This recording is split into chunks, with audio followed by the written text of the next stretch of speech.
today, right now, literally today, you can start taking steps with the different AI products that are out there that can really start future-proofing your business. And I believe, look at it as, how do I make my people more efficient? How do I make my business more resilient? Yes. Welcome to the Strategy with Jason podcast. Tune in for everything you need to know to stay in the know regarding the automotive industry. Here's your host, Jason Harris. Hey, what's going on, Podcast Nation? It is Jason Harris here, and thank you for joining me on another episode of The Drive. Today, I'm in Lexington, Kentucky at the Kain Automotive event with Derek from Numa. Derek, how you doing, man? I'm good, brother. I am really good. Thank you for having me on this rainy afternoon in Lexington. I know, right? Yesterday was beautiful. We had a little overcast. This is going to be a great drive. This is probably the rainiest drive podcast we've done so far, but that's Perfect. okay. We're in a safe car, though. We're in a safe car. We're in a safe car. We are in a Model X full of a tremendous amount of technology, and ironically, we're going to be talking about some pretty amazing technology today. So we're going to get into that. But you know what? I love starting off these podcasts with a little origin story, Derek, because I got to be honest, I'm just fundamentally just fascinated, right? So how did you get started in this crazy little world we call the automotive industry? Oddly, I am the second category that you were talking about. So I moved to Auburn, Alabama to go to Auburn University back in 1989, end of 1989, and I had a job lined up with a concession group that managed the concessions for the stadium and Coliseum. Well, when I got there in December, they didn't need me till May, and I was like, well, I got to have a job between now and then. Got to do something. So there was a help wanted ad in the paper, and I went in and applied, and it was at a car dealership, and the guy didn't hire me. And then a week later, there was another ad, and it was a blind ad. So I went in and applied. It was the same car dealership. They didn't hire me. And then the third week, there was another ad in the same paper, but this time it was hiring. You had to interview at a hotel. Oh, okay. I was like, well, that's weird, but all right. So I went to the hotel. Well, it turned out it was one of those buy your way into the car business deals. Right? Oh. So I paid $595 to get trained. I went through 3 days of training, and they brought in the dealership. Guess who it was? It was exactly. So the general manager's name was Mark Smith. He walks in and he looks at me and he goes, "Did you make it through the class?" I go, "Yeah." He goes, "All right, you're hired." I was like, "Whew," because I just borrowed $595 from my girlfriend's mom. You know, I was 19 to go through this class. And so I got into the business, started selling Dodges, Peugeots, and Winnebagos in Auburn, Alabama. And Winnebago. Yep, my very first car I ever sold was a 1989 Dodge Omni. And an Omni. Now there you go. Now you're kicking it old school. All right. I'm going all the way back. And so then, I was in the car business. I worked for a consulting company immediately after, that. Well, not immediately, but I started working for a consulting company. We worked all over the Midwest and the Southeast, going in and doing 90-day management contracts. I ended up in Michigan, worked for a long time in Michigan, and left there, went to work for another consulting company, went to work for the Cardone Group, worked for them for about 18 years. And then it's a good amount of time. Yep. I went back into retail, and I was a COO for Ziegler Automotive up in the Midwest for a while. And I really enjoyed it. And it was great to see all the things that were happening. And from there, I moved over into the dark side again. I'm back on the vendor side. So I did. And, I'm super excited because my career has spanned so many different things that it's given me a depth and breadth. You got a little bit of everything, man. You've gone through training and coaching, through dealership operations and sales. And I love the fact that it was kind of this random event, but also slightly conned into it. Yeah. They got you into this business. Well, all I could think was, this guy's not going to hire me, and I'm out $600 that I borrowed from my girlfriend's I can't imagine seeing him for the third time and my heart just dropped. No. I was like, oh, this is it. I done it. Yeah. Well, look, I'm excited to get into our topic today. It is such a relevant topic. It's a timely topic. AI it's here. And dealers are using it. I think one of the most recent stats I saw through a company is it's still a little less than 5% of dealerships out there are using AI in some form of their operations. Right. What you guys are doing at Numa, I think, is really, really cool. And actually, let's kind of start with Numa. Okay. What was there was obviously this aha moment, right, where it was like, okay, here's the big problem, and I think this is how we're going to solve it with AI. What was that aha moment for Numa? So, it's interesting because we're a true Silicon Valley tech company, right? We're backed by Google, backed by the same company that backed Elon Musk for Tesla. For this thing? Nice. Yeah. So we're backed by those two companies, and we didn't start out in automotive. So the founders are true Silicon Valley tech geniuses. They sold their last company in 2015, had a really successful exit. They were asked to stay on as an entrepreneur in residence and help other firms coming up in their VC portfolio. And so they did. And Tasso, our CEO and co-founder, while he was watching these other businesses, he realized businesses have a problem with communication. And so that was when he started looking at how can we help the communication issues that small, medium-sized enterprise businesses are faced with today using the current technology. And he's like, we really can't. And so then that was when AI came into it, and we started going down that path. And so our company is over 7 years old. We did not launch in automotive. We've been mainly focused on small and medium-sized businesses up until about 3 years ago. Okay. We got found by a Toyota dealer up in Northern California, and he's like, I think this will work. I think this will fix the problem I have in service. And so they went up there and did a time and motion study. At the time, because they had no exposure to automotive, they literally thought an advisor sat at a desk and typed up repair orders. They didn't realize the phone's ringing off the hook. There's somebody standing in front of them constantly. They're clocking 20,000 steps a day because they're at the parts counter. They're out back talking to a tech. Literally, advisors are the busiest, most active people in the entirety of the dealership, and they've got no support. Yes. And so when they saw this, they're like, oh my gosh, this is a perfect fit for our AI platform. Sure. And so we launched into that, and then they realized that they didn't really have any automotive DNA. They came and got me, and then I brought on our sales team, and we've just been growing gangbusters ever since. So we're super excited because we've got, 6, I guess, of the number one OEM franchises in the US right now that are using our product. We have just rocketed through with a ton of success. Last year, we answered over 8 million calls for dealerships. Yeah, with our AI product. And when I say answered, that's we called an actual rescue, where the AI and the customer were able to communicate, and it was able to put that into a process queue for a human at the dealership to get involved to help with. Yeah, I saw that, and I thought that was actually a really, really interesting feature. It was taking what was happening in the conversation and then bringing it forward. Huge efficiency, and I definitely want to get into that because I thought that was a really super cool, feature. And I love the fact that you guys are. Look, you're not necessarily new kids on the block. You've been around the block a few times, Yes. right? And you've tested this in other verticals, and it makes sense to bring it into. And I love the some things just happen for the reason, this very serendipitous approach. Yeah. We had this Toyota dealership reach out to us, and it's like, Here we are. and it was funny because I had a similar thing happen to me.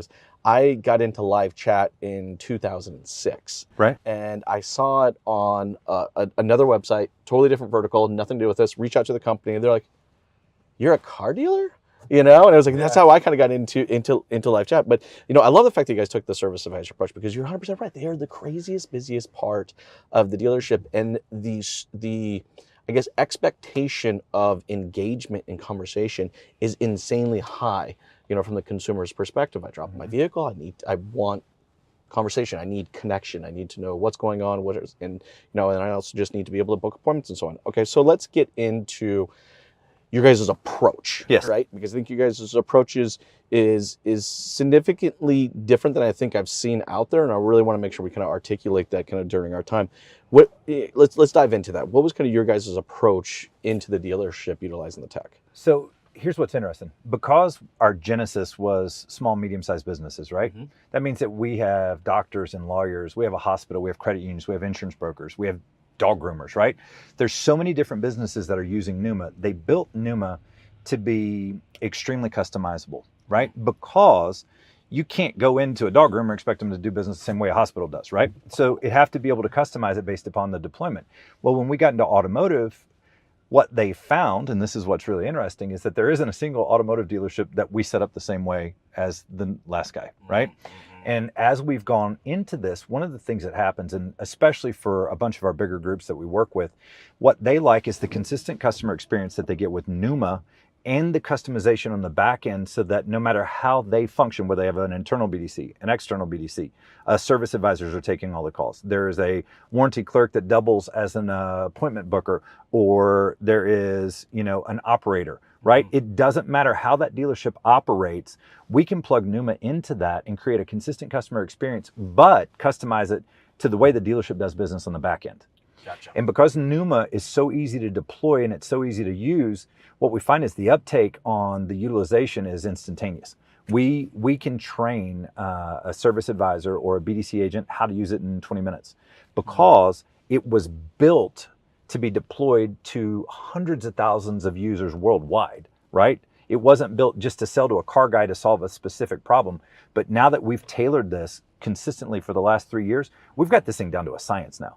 There's been enough data collected. Oh, gosh, it's processed yes. enough conversations. Absolutely. Where, it can make the right decisions. It can, and we still, and you and I were talking about this before, but one of the things that I think is I don't know, it's kind of, I'm not going to say fraught with peril, but there's a couple of things that we know about generative AI. Generative AI is powerful. Yes. Okay, it's super powerful. However, generative AI should not be deployed on its own without any human oversight, right? No, 100%. And look, we're an industry of people. That's what we are. And in fact, we say this all the time. We are a people business. Right on. And it makes me cringe a little bit when I see some of these newer AI companies coming out here and they're talking about how, like you said earlier when we were talking, we replace 40% of your staff. It's like, whoa, we're a people business. I'm more interested in how can you empower my people or make them more efficient. And let's go down that rabbit hole. How does Numa empower and help our people be more efficient? So there's a couple of things that are really interesting about the way that this works. So I want you to think about it. Let's talk about a BDC, okay? Phone's ringing in the BDC. If the BDC doesn't answer the phone, it's not because they're bad people, it's because they're overwhelmed and the phone's ringing off the hook, right? Scott Davis from Volley showed some interesting statistics and he was talking about the busy times, right? We also track the busy times. And I agree with what he said. 9 to 10 o'clock on a Monday or Tuesday, the phone's ringing off the hook, right? 3 to 4 o'clock on Friday, the phone's ringing off the hook. So when we look at these busy times, the problem with staffing for BDC is that if you get 100 calls in a day, they don't come in 10 calls an hour for 10 hours. You get 30 calls in 45 minutes and then you're behind. Right, and then they're trying to catch up. What happens with Numa, because Numa is actively engaging those customers that the BDC can't answer, either in helping them schedule an appointment or helping them with the status update, but it is always passing that information through to the next available BDC agent so that they're seeing that call live. Literally, I can be on the phone talking to a customer, click on a call that just came in, and I see the whole entire conversation coming across my screen as the customer's talking with the AI. So this is another thing that's really interesting for us, is that we're fully transparent. So whether our AI has a successful conversation or it bombs a conversation, because sometimes it's going to happen, it's clearly, we have a transcript, meaning it's written, and you can click and listen to the audio. And so we break it down into every step of the call, and the AI has all of its parts, and then you can hear the customer's response. And so we are fully transparent, because what the worst thing that can happen, I just slid forward on this thing. The worst thing that can happen is that a customer calls, speaks to the AI, and then a human follows up that call, but they start over from scratch. No, you're 100% right. It blows the customer's mind. They're like, why did I tell the AI all that stuff? It ruins the experience. 100%. It does. The experience. Here's the funny thing with the experiences. They're going to happen regardless if you're intentional about it or not, right? Yes. The other fascinating thing I find about experiences, it's usually not one big problem, that was the situation. It was little things, right? So it's the little things that make and break an experience. And, not feeling like I was known from my previous conversation has always been the monster disconnect. I mean, I was talking a little earlier about live chat, right? Right. That's fundamentally one of the biggest problems we have with live chat right now is that, I go online, I'll have this conversation, and then I hit the end button, all right? And that conversation goes poof to the Neverland. And out in the clouds. And so now when I come back to re-engage, I have to restart that entire process over again, and that's incredibly frustrating. Painful. And it is painful. And Painful. it ruins an experience that was so far up to this point really good. Yeah, it's annoying. And how many times have you been on a call with an AI, and you're like operator, representative, 000, agent, help, right? You're doing anything you can to get out of the loop because it's in a loop, and it's tough. And so we strive to do everything that we can to protect the AI from that situation and to escalate that to a human as quickly as possible so that they can get tagged in and they can take care of it. And so that's really a big thing for us. We really look for, we want to empower the humans at the dealership to do a better job talking to their customers. Yes. And when I was telling you, we got a benchmark case study from Norm Reeves up on our website. 90 days after they launched Numa, they were able to triple the amount of their outbound phone calls because of the efficiencies that Numa was able to drive across all the conversations, not just appointments, because appointments are a small subset of the calls that are going to ring in. I told you we answered about 8 million phone calls last year. 25% of those unique callers were calling to schedule an appointment. So that means 75% of the calls that we answered had nothing to do with appointments. They were parts, they were body shop, they were status updates. And if a customer has to call for a status update, what have we done? We've already failed that customer. Yeah, because I'm not proactively reaching out to. We're not. And so that customer is frustrated. You can have a good repair, which by the way is the bar of entry. Yes. Like people don't bring their car to the dealership expecting a bad repair. They expect it to get fixed. Yes. And so if you have a good repair, but you have bad communication, you're going to get a bad CSI. 100%. Well, I'm actually kind of fascinated, from a conversation perspective. Like I've actually been fascinated with, how well we converse with our clients as dealers for a long time. I mean, when I was a dealer principal, one of the unique things I started to do, and at the time there was no CRM that allowed me to do this, I practically had to do this manually, is I stopped counting the amount of leads I had, right, and I started counting how many conversations I had. What engagement did you have? Well, exactly, because I can't sell a car or service a car to a name and a phone number, but in a conversation, I can coach through and I can, get my team to become better in their conversations will ultimately lead to more serviced vehicles and more sold cars. What you just said is probably the core to the entirety of Numa. Mm-hmm. We work around this idea of a conversation. And so everything starts with a conversation. Yes.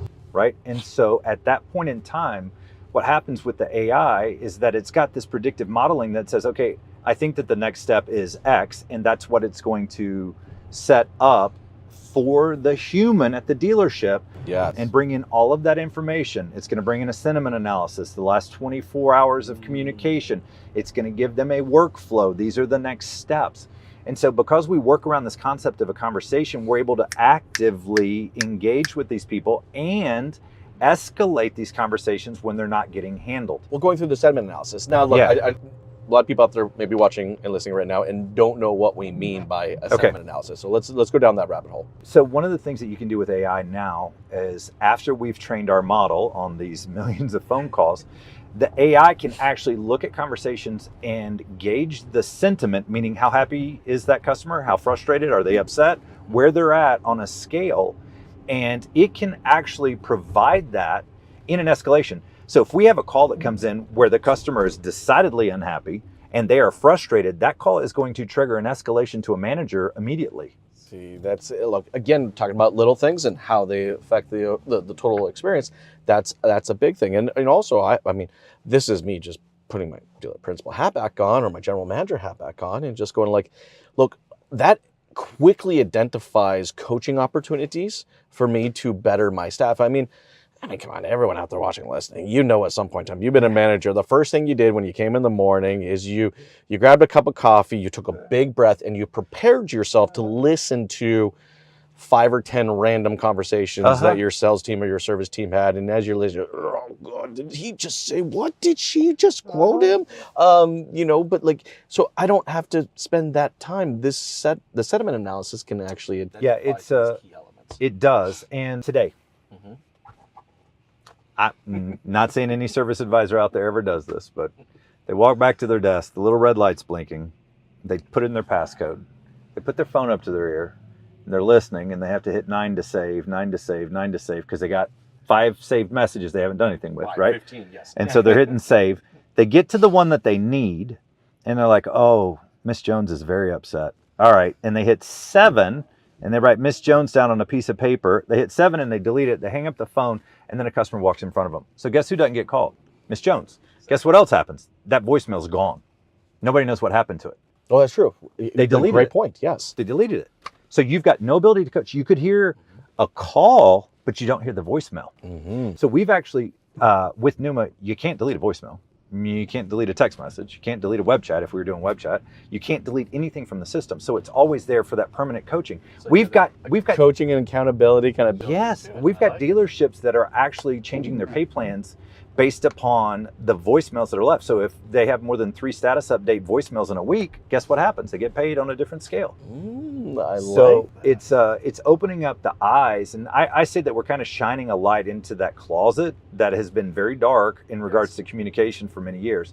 So that puts us in a different place. And with the sentiment analysis, now we're able to kick it to the next level by saying, this needs to be escalated before this customer gets all the way out into the giggly weeds, right? Well, because if I could have, and I think of this because I was a service manager at one point, and you break down whatever the miscommunication was, right? Yes. You look at like, okay, the different steps. Okay, we called back then. Okay, well they emailed us. Well, he was off that day, so then he didn't get back to. So I start to map out the breakdown. Yeah. Well, this doesn't. I mean, because you're analyzing the conversations in real time, creating these notifications or these, running up the flag process. Mm-hmm. Like I don't have. I can get into it before. Because normally, as a service manager, I would get involved at the end of it. Right. It's already to the escalation point where the customer's already over the top. Exactly. They're already over the top, and now I'm looking at going, okay, how am I going to save this customer? How am I going to make this right? Mm-hmm. But so like instead, and this is what, to me, I know this sounds like a little thing, but this is probably one of the biggest value propositions I see in your guys' solution is that I am able to insert myself in real time, not have to wait until I got to go use some of my goodwill money, to make this individual happy again. I'm actually getting it. I think that's amazing. Yeah, and there's an interesting stat that shows that if you resolve a customer's complaint in a way that they find positive, they will be like 95% happy, and they will tell 6 or 7 people. Wow. And that's true. If you look at this from the standpoint of how can we future-proof our business, right? Mm-hmm. One of the ways to start thinking about that is you have to maximize what you're doing with AI today, right? Because the dealerships that are getting into this and are figuring out how it works with their processes today are going to be ahead of the game in 6, 12, 18 months. 100%. So this isn't just about us. This is about any AI. And then when we look at it, one of the things that we talk about all the time is how do you build an AI native dealership? Right? Yes. And so what does an AI native dealership even look like? And our CEO is actually planning for 3 to 5 years out from today in regards to how we're approaching this whole concept of the AI native dealership. But we're talking about technicians, and we're talking about, title clerks, and we're talking about all of these repetitive things that Gen AI can really, truly help take to the next level. And so what does that look like, and how do we get there? And that's really the future proofing that we're after. But today, right now, literally today, you can start taking steps with the different AI products that are out there that can really start future proofing your business. And I believe, look at it as, how do I make my people more efficient? How do I make my business more resilient? Yes. When you service lags sales by about 8. And how would I create that better experience? Exactly. That holistic better experience. Yep. So service lags sales by about 18 months. So even if we have a downturn in sales or whatever, we're still going to continue to see growth in our service drives for, 18 months minimum after that. And what is crazy to me is that almost every dealership I talk to, I'm down a service advisor. I'm down a BDC agent. I'm down a parts counter person, right? The staffing turnover today is higher than it's ever been. The challenge with hiring and training is harder than it's ever been. And so what we need to do is drive efficiencies in these different places using the technologies that are available to us to make them so that they can do their job better. And truly, that's what we're after. Well, and it's that empowerment. I come back to the empowerment portion of it, right? Like, it's just like, no, look, I love the efficiency portion of it because, for me, a process is only as good as how well we can measure its efficiency. Amen. How often have we used it, especially in the fixed ops department? We got to process our way to profitability. We're going to process our way to a better experience. And that is the truth of the matter of it, right? But, I think one of the hardest things we've ever had is how do we measure the effectiveness of, that process? I remember my service advisors maybe fundamentally didn't like me for some reasons. I made them stand up when they answer phones. Right. I know that's a silly one. That's totally like old school, but it was effective. It was the tonality difference between when you're hunched over and you're sitting down in a chair. It's just those types of little things. And, so like if I put out, kind of this process, of whatever changes I wanted to make in, the way that we answer the phones or the way that we were handling appointments, this system allows me to measure it, but then also put a safety net almost kind of behind it to ensure that the process is being executed.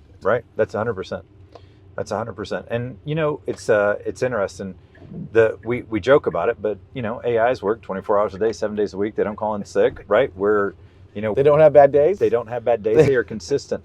One of our OEM partners did an analysis of our dealerships. Yeah. Our dealerships had more of what they call zero visit bookings than any other dealerships. And here's why. Scott Davis was showing a bunch of stats with Volley. They've answered their 25 million calls, right? Yes. And so he was showing the stats. 68% of the people that called and left a voicemail and didn't get a call back, I don't remember if he said 15 minutes or what the number was, never came back to the dealership. Wow. So we know that 15 minutes is the sweet spot.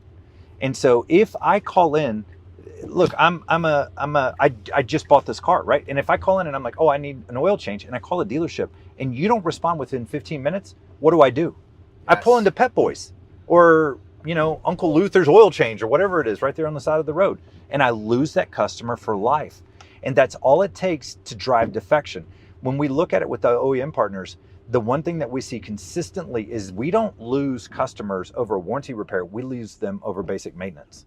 And as a dealer, that is our lifeblood. And retention drives sales. And the higher we can have our service retention, guess what happens? The higher we're going to have as far as our sales loyalty. I'm glad that you brought up retention because, there are things, there are ripple effects of what has happened over the last few years. And, one of those ripple effects, let's talk about the variable side, is leasing. Leasing's down as an industry. Oh, yeah. Over 37%. Huge. Yeah. Now, yes, we're feeling that crunch now, but it's that ripple effect that we're going to feel over the, for a lot of brands out there, for a lot of dealerships out there, that was their built-in loyalty, their built-in retention. Absolutely. Was this lease return. Absolutely. And, so loyalty and retention is not going to come necessarily from leasing on the variable side. It has to come from the fixed ops side, and it's every little thing. I mean, look, I know BDCs out there. I've helped build, I've helped design, I've helped coach BDCs of all different kinds and sizes and stuff like that. And the demand on BDCs are huge. And this is kind of like bringing in kind of that AI helper that's just gonna have that catch-all kind of model to make sure there's no conversation left behind. Yeah, I like that, no conversation left behind. I don't know who it is. One of the Silicon Valley tech firms has a slogan. It's like, I don't know, customer success is a team sport or something like that. Mm-hmm. But we say communications is a team sport. Where because if I can't take that call, what's going to happen, right? Exactly. Does it just sit there and get aged out, or do we have a process in place where somebody else can jump in, communicate with that customer, and make sure that we don't end up losing them?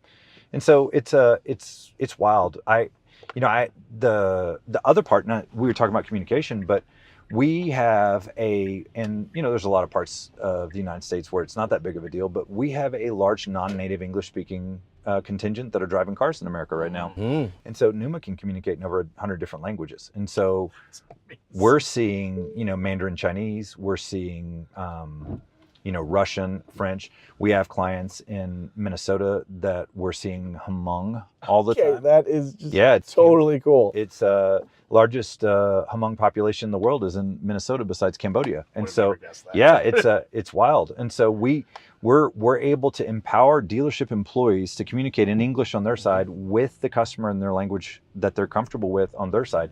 And we see service advisors using the Numa app out in the shop and texting with the customer. Customers texting them in Indian, and they go back to their desk, they copy and paste the customer's translation into the dealership for the complaint on the RO, and they're like, it just saved me, I don't even know how many minutes of trying to communicate this with the customer. Look, I mean, like the bottom line is, AI is here. It's available for dealers. It's efficiency. It's empowerment.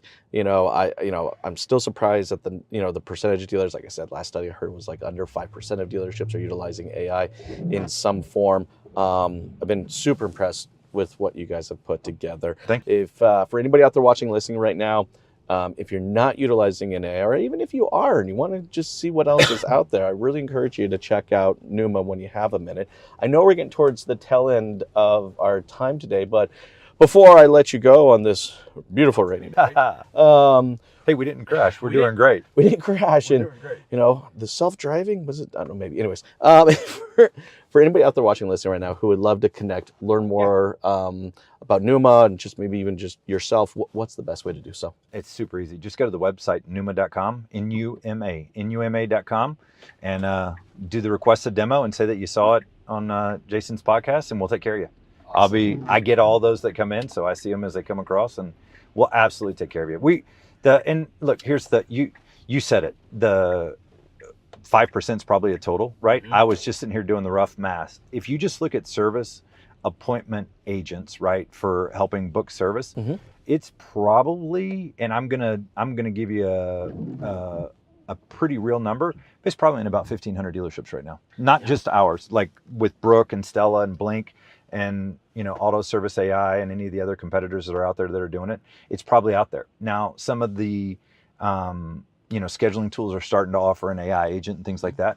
And again, I highly encourage you to take a look at what AI can do for the dealership and start thinking about, what do I need to do to be an AI native dealership? Because that's going to be the critical piece. Exactly. What do you need to do, all right, to be a native AI dealership? Yep. Hey, everyone, thank you so much for taking the time to watch this episode. We appreciate it. You guys have a wonderful day. Thanks for tuning in to the Strategy with Jason podcast with your host, Jason Harris. Don't want to miss new content? Be sure to check out the full podcast library at strategywithjason.com to stay in the know. Remember to like, comment, and subscribe. Happy podcasting.